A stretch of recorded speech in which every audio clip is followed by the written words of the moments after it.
soul friends and travel enthusiasts. Today's episode is going to be a very practical and hands-on session. And if you wonder why you see me double right now, that is on purpose. Just bear with me. I'm doing this for the very first time. I want to show you a couple of things.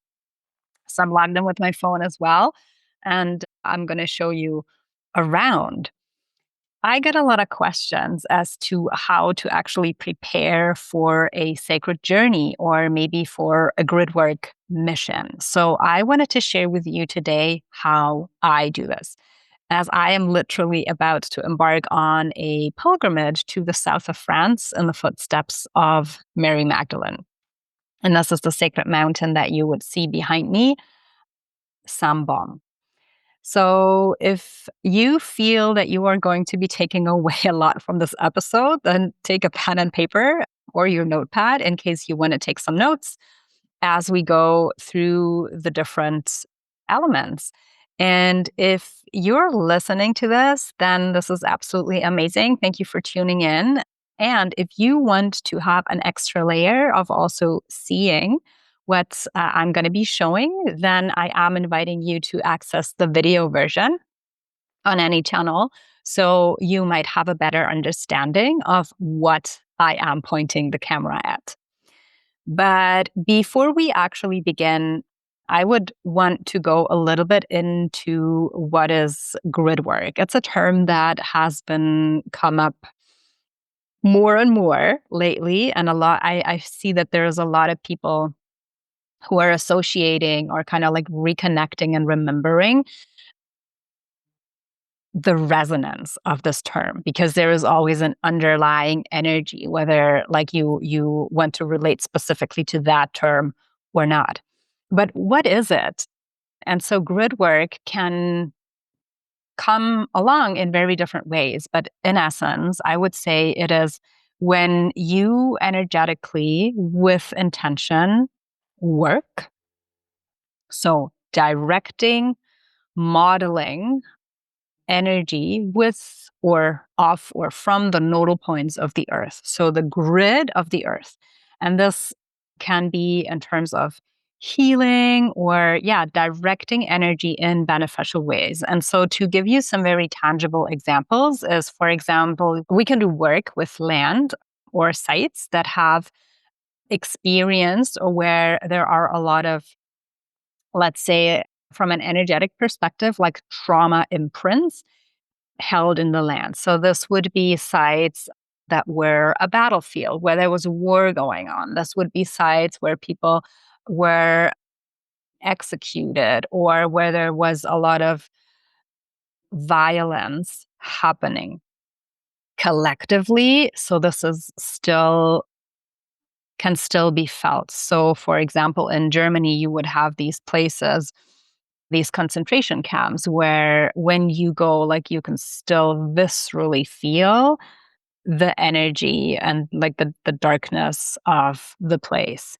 Or it would also be when you go and you activate or reactivate ancient portals or energetic vortices, for example, for cosmic communication. So a lot of these ancient structures were built as a transmitter and receiver of energy, where there is really, really a lot of technology built in.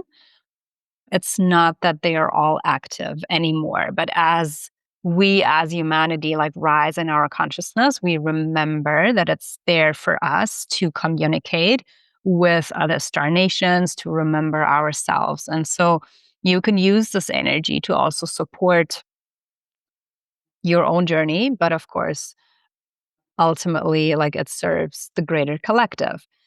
Another way would be to really support natural energy flows. So you can work with rivers, for example, with springs, or just water in essence as a element of purification, but also as a carrier of information. So you could encode it with beneficial keys for planetary ascension, for example. Or another way would be crystal grids that I'll go in a little later. And so how can this look like? I feel there is not one way, there is not a playbook. So, grid work comes along in so many different ways. And it is simply you engaging with intent with the elements, the elementals, with land, with grid points, with crystals, with water, even like using yourself as a tuning fork. Or you could also work with light language.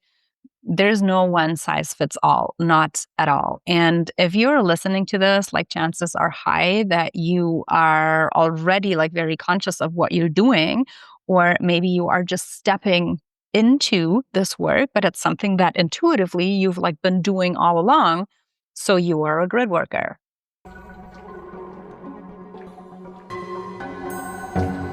Everything in nature instinctively strives towards balance.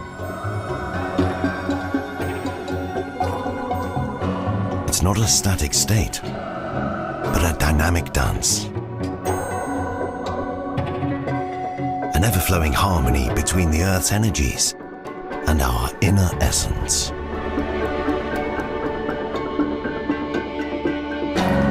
The dance between nature and humanity. Chaos and order. The body and the soul. The steady rhythm of a beating heart.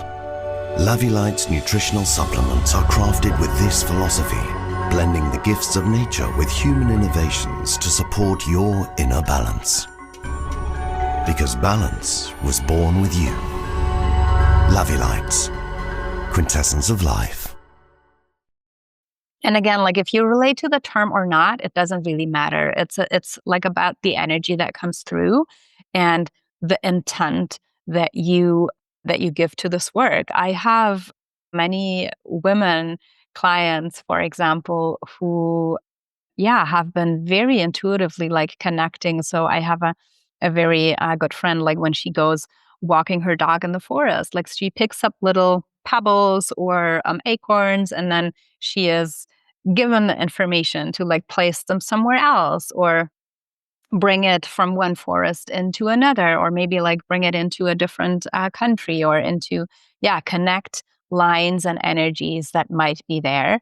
And there was one point I remember when she came up to me and almost like sneaky, very silently, like whispering it to me. And she's like, like I'm doing these things. So do you think I'm crazy? And I'm like, no, no, I don't think you're crazy. I think you're doing a very important job.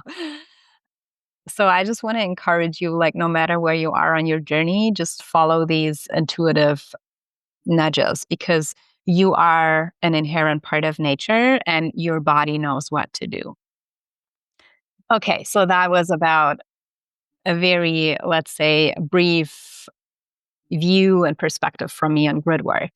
And how does preparing for a sacred journey look different to, let's say, when you go on a holiday? And again, I feel there is no playbook at all. And what I want to give you today, it's also not a list, specifically not a shopping list. I just want to share with you a few of my personal preferences for you to feel inspired and then really make this your own. So, inviting you to take what resonates and just, leave the rest. And I always say, as a disclaimer, like, you don't need any of this. Okay. So, again, like, this is not a shopping list that I'm giving you. Everything that you need, you have. Like, you are that sacred vessel. You are the voice, your heart, your energy, your intention that you go on a pilgrimage, on a trip, an experience. This is enough. And everything else that you would like to use or to bring or to pack is just a goodie and an add on. And of course, I mean, I pack the usual things that I need when I go on a trip and when I leave home. And then there are a few magical helpers that I love to take with me. And everything that I'm going to be showing to you, and I'm just specifically like saying this if you're starting off on your journey and you might not have an extensive collection of crystals or might not have crystals at all. Like, it doesn't really matter. You don't have to rush and go like buy stuff. It's really not necessary. Like, you work with what you have and with what you feel drawn to. So let's begin. Okay. Well, first and foremost, I want to say, and this is true. So let's just take a moment to align. And maybe right now you do have a sacred journey coming up, or you just hold the intention of going onto one. And then you can always, of course, save this recording and maybe, yeah, visit it later or come back to just have a little reminder of how you might want to go about this. What I want to say is, before we even jump into the packing list and the preparation, is your journey has already begun. So the moment that you take that inner decision and a discernment, and that your heart and soul say yes to a calling that you have to visit a land, a site, a country, a lineage, the place of your ancestors, that's when it starts. The moment that you start connecting to the energy of the land, the site, that's where it starts. And so the very first thing for me is always, how do I connect to the land? So I meditate, and that begins as soon as I know that I will leave. I set myself certain time slots. And you can do this weekly, you can do this daily. Like, again, it needs to fit your schedule. But connecting to the energy of the place that you go to. And that also can look many different ways, right? You can read about it. So for France, for example, I could like read books about Mary Magdalene. I could read books or like transcripts, or like search the web and go down every rabbit hole about what do I find about Saint-Baume, about Saint-Marie de la Mer and the Marys who landed there, and the sacred pentagram and all of that.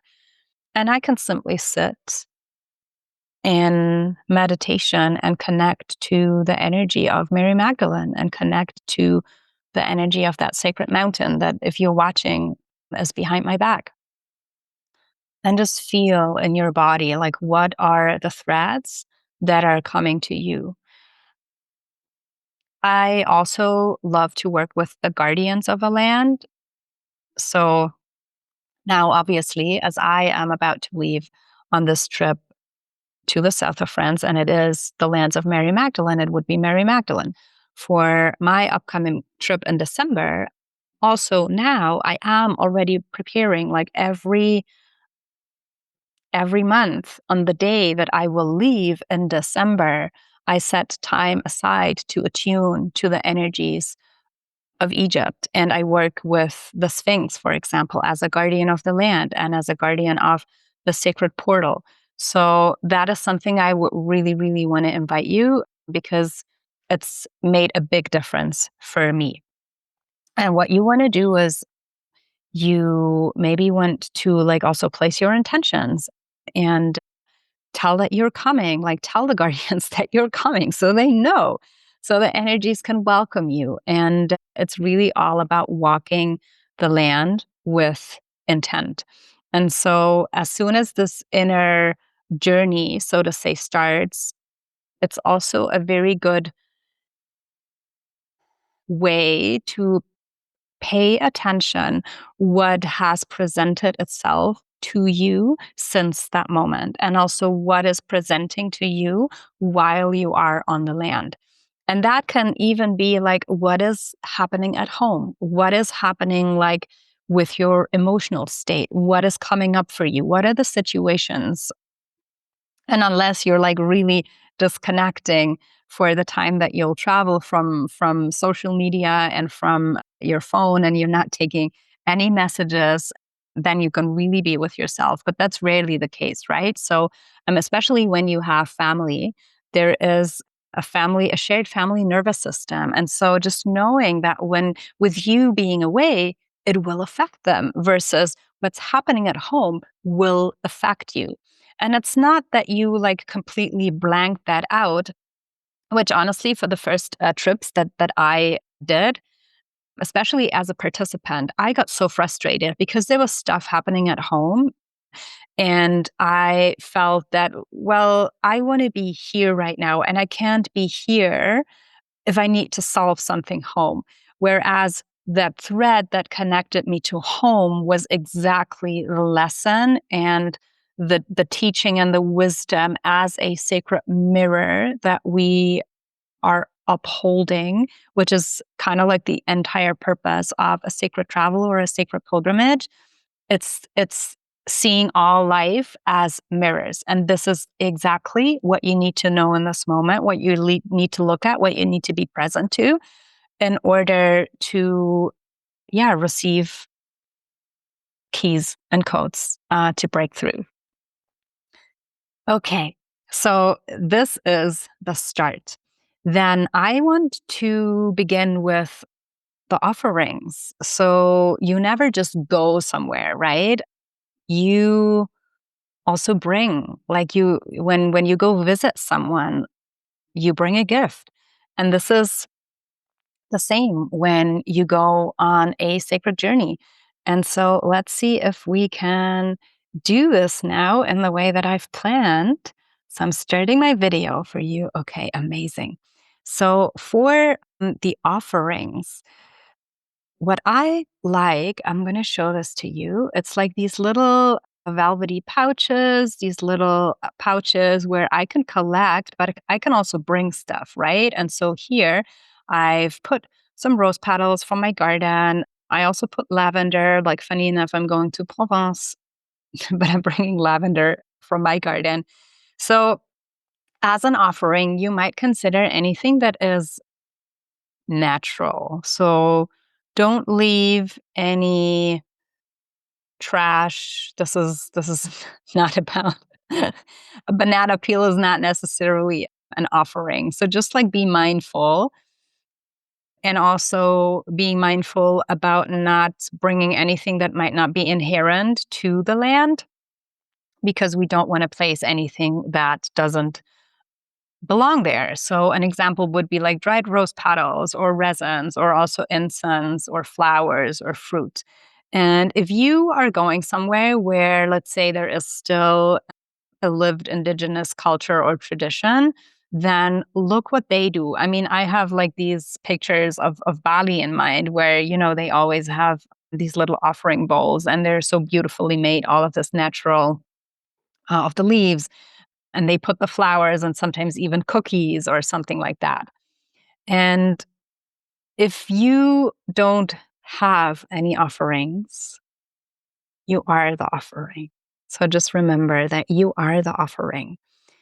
It's your intention of connecting with the land, of desiring to go beyond this lens of maybe culture or even like history, and really connect with the true teachings of what the essence of the energy of the land is.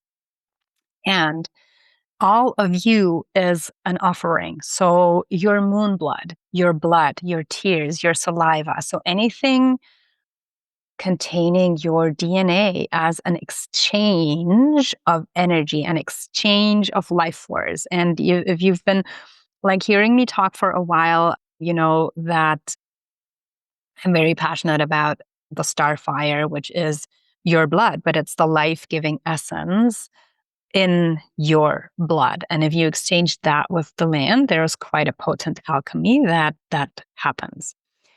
So yeah, that's these little pouches that I like to take. And then another thing as an offering can also be, for example, I collect water from different sources around the world. So to the south of France, I am going to be bringing water from the Chalice Well in Avalon, which is a very irony source of feminine waters. And then there is one that I got in the Cook Islands. So it's different waters that I collected from sources around the world. And usually before I go on a trip, I do get nudges what to bring. So, and yeah, what exchange needs to happen. Then another layer, we also already mentioned crystals. So today, for me, I am going to be bringing this amethyst dragon skull to the south of France. If you have listened to one of the episodes where I received part of my grit work mission, which is about reconnecting the dragon and the Magdalene nodes. And this little dragon, well, it's not so little, actually, it's quite big, plays an important role. And then also, I do have this rhodochrosite rose. So those two go together, helping me to connect and hold and reactivate consciousness and energy streams. So crystals can also be great as an offering. You can bring crystals as to make a layout as a grid, as that acts as a transmitter and receiver of energy. And so what you can do is like you have kind of like that centerpiece, that center crystal in your home. And then wherever you go, you literally like grid a travel grid, a sacred travel grid into the places or maybe even temple sites or bodies of water where you go. That will then also act as a bridge to connect to that consciousness in your home. And that will be amplified through the centerpiece in your home. Let's see if we can find these here. I also, what I really love is these little tiny, tiny, I don't know if you can see it. Here it is. Pebble size crystals. They are very tiny and it can also serve as an offering. I like to charge them before I bring them somewhere. And so now, for example, we have just passed, now that I'm recording this, past the full moon in Scorpio. So, of course, all these crystals were charged. And actually, this one comes straight from Egypt that I gave to a friend. And I knew that she was traveling to Egypt. And so I gave it to her and she charged it in Egypt. And now it's coming back to the south of France with me. And this is another way how you can engage in grid work and getting started. I think she was quite excited about when I told her about it. If she could, yeah, act as a guardian for the crystal to bring it. And then I want to share something with that might be in particular for retreat facilitators or holders. And it's the way that I work with crystal grids also for my pilgrimages, for example. So I'm going to place that rose back where it was, and I'm going to show you this grid that I lay crystal grids with the names of the participants that are coming on my travel experiences as an additional layer of harnessing and containing, kind of like getting the grip of the energy. And so you see there's like these different quartz crystals, and I would have also that amplifier in the middle, and I'd have the names. And now a lot of people ask me, where's a good resource for crystals? And I find that it's quite a hard question because, I mean, first of all, the amount of shops, online, offline, where you can find crystals, it's just insane. And I would say the best is always if you do have a trusted source that is local and that also knows where the crystals are coming from and how they are mined, that is the best. I have bought from places in Switzerland, and there is one, it's huge. And everybody's like, oh, have you been there? Have you been there? And I'm like, I've been, and I will never go back because it's overwhelming first, and the energy is not pure. And so it's always best if you know that, yeah, like the stones hold a good energy, hold a good intention. And so all these clear quartzes, for example, that you can see here, and basically all my clear quartzes that I have, I mean, look at them. They're really super beautiful. Let me show you this one as well. Yeah. They come from Switzerland, from a local mining family that actually, if you want to join my Swiss solstice retreat, Legacy of Light, that's where we will visit them. And I just like trust them. So I do prefer to have a local source. And that's also why I'm not going to recommend any online shops, although I do have a few where I really could. So if you want to know about them and you don't have any source, then you can write to me and I'm happy to let you know. And yeah, let me know in the comments how you use crystals as sacred allies for your work. I would really love to know that. And then we're going back to the water. So just as I have shown you like what I collect, of course, you need containers to collect them. So what I like to do before I leave is I bring those files so I can collect water from different natural sources. And usually I also like to bring these. So I make essences. So, for example, of that place that I just told you in Switzerland, and it's called Valley of the Light. By the way, there is a dragon pool, and we always collect water and make a dragon essence. Or you may want to collect flowers from where you are and make a flower essence. It's the reason why I also love that so much, apart from the fact that, of course, like water is a carrier of information, it's a natural way of how you can support your integration process when you come home. Because this water and the essence that you're making is carrying the frequency of your experience, is carrying the frequency of that sacred land and all the energies that are connected to it. So when you return home from your trip, this energetic imprint, when you ingest it, is infusing your cells and informing your body system gently, like attuning this energy more and more so it becomes an embodied frequency. And again, so as I said, water is also, you can bring water from another source. So pointing it at these two again. The reason why I don't use plastic bottles is, I mean, first and foremost, also the sustainability effect, but it really has an effect on the energetic imprint as well. So try to use glass bottles. And like these things you can buy, but those, for example, it's just a container that I have as a leftover where I bought oils in Egypt and I just keep them. Or you can use jam glasses or any bottles that you have used. So you don't need to buy stuff for that. Yeah. Okay.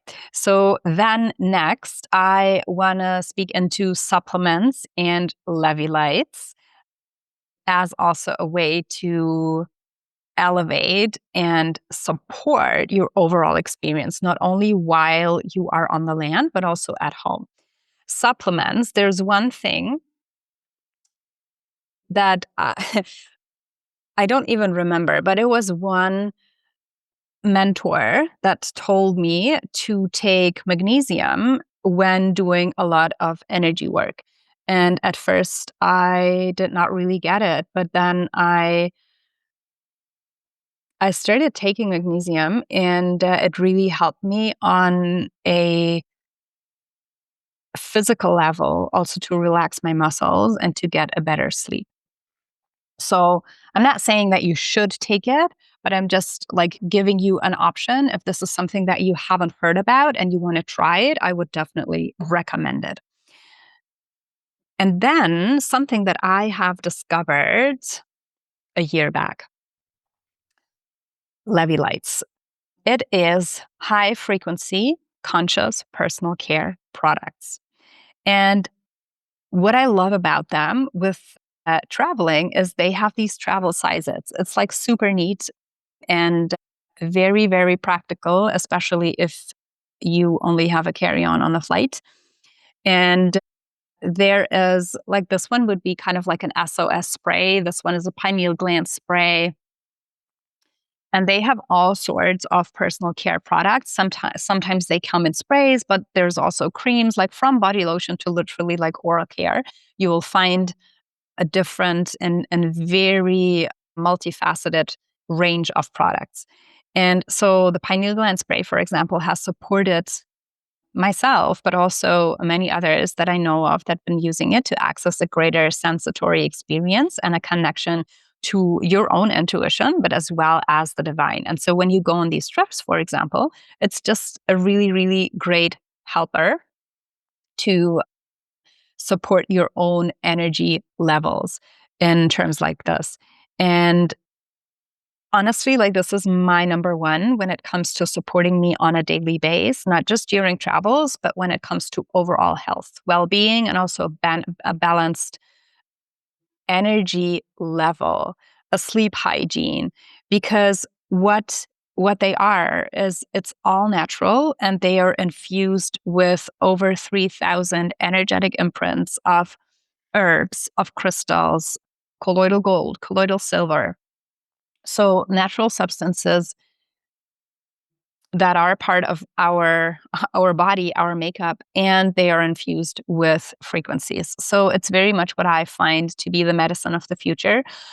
Although that it's not medicine in the sense of like we take it when we feel something is wrong, but it's more of like to really support your body and your cells to come back to their natural blueprint, because it's like a remembrance is triggered when you use the products. It's like, hey, you have that original blueprint that you are whole and wholly onto yourself. So it's honestly like something I've been using them for over a year now, and also equipped like friends and family. And there's just massive, massive improvements in terms of health, not only for humans, actually also for animals. So if you want to learn more about it, you can click the link below. It's in the show notes. I am hosting regular online experiences and calls where you really get to feel and also sense the power and that quantum shift in cellular regeneration and remembrance for yourself. So just inviting you to check that out if it's something that interests you. And then we are moving to my crystal chalice.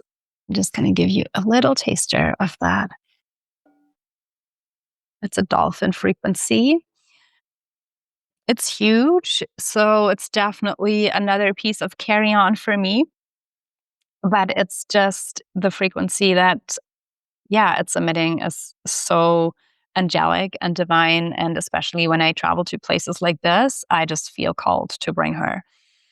Other than that, you can bring any kind of musical instruments. If you have a drum, if you have chimes, or I love tuning forks as well. So this one is a Flower of Life tuning fork. And it just helps to stabilize certain energies and also causes vibration, right? So that's another very beautiful thing to work with frequencies. And again, like if you don't have an instrument, actually you do, like use your voice. You have a God-given instrument with your voice, with your vocal cords, toning, tuning. Like if you've ever sat in a cave or in the pyramid and you were just like toning also in a group, you know that it's really like possible to elevate ourselves into higher and altered states of consciousness with all that is given to us in our body. So, inviting you to explore with that as well, like singing, toning, to really help repatterning not only the frequency in your body, but again, like also outside, and support like beneficial flows. And then also any kind of sacred objects, of course. So I have an alabaster ankh here that I am going to be bringing to the Magdalene pilgrimage. And just be mindful of weight, or that you're not bringing too many things. But this one is a real powerful one. It's also quite big. If you see like the size of my hand, I like to do Magdalene Starfire activations with that, which is going to be part of what we're doing during the travel. So anything that you would want to bring that really speaks to you, and maybe you want to set an altar of where you are, whether this is a little house or a hotel room, or maybe even just in nature. So, yeah, just like giving you a last overview. And with that, it just feels that my suitcase is more than packed. Again, like be careful about overweight. But I would love to hear how you complete this list with your own objects that resonate. So send me a note. And I would also so much love to hear where you are next headed to. What is your next sacred travel destination? So please feel free to drop a note in the comments or message me on Instagram so we can just like stay connected, on these missions and really support our grid work journeys all along, because I feel we're not meant to do this alone, and we are these tuning forks, and then we become this carrier of sacred information and sacred stewards of a certain land. But so often it's like not even for us, or there is a piece in it for us. But then when we start speaking to somebody else, there's actually another key code that needs to be passed on. So it's a network of light that we are forming all together. And something else that I just like want to say that wants to come through right now is none of us is owning this. Like none of us is owning any tagline, any title. None of us is owning any land or any concept. We are guardians, we are stewards of Gaia. And so when you discover this work, I just also want to invite you to stay humble and to keep it as an open field so everybody can access it, just as also you are invited by the energies of the land to access them. All right, babes, I am off to France right now. Stay curious and try to escape the ordinary. I'll see you next time. Mwah.